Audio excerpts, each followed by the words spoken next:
Opening up shop in an empty Pullman town was never a doubt to a small business owner, Dante Ludlow.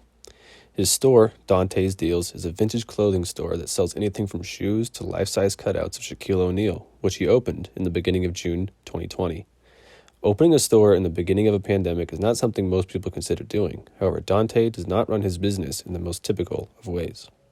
While he does open up shop every Friday, he's been able to stay open this whole time because of his expertise in online vending.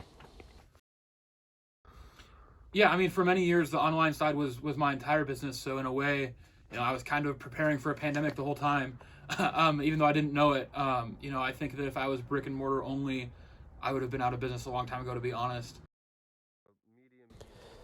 The coronavirus pandemic scared many small business owners in America. According to Fortune.com, nearly 100,000 businesses that are temporarily shut down in 2020 are now out of business. But Dante said that without these closures, he would never have been able to open his own store. Dante looks at the positive side of things in regards to moving through the opening phases of our state.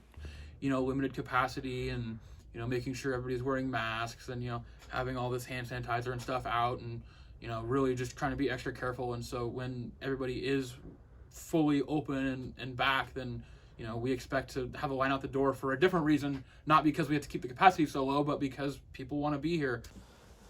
In some ways, the current pandemic in our country was a blessing for Dante and his employees, and his shop because of the lessons learned from it.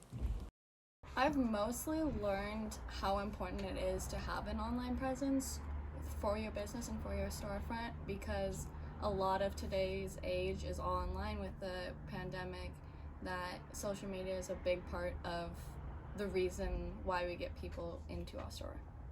COVID-19 has been hard on everyone, but for Dante's Deals, focusing on the positive is the best way to go.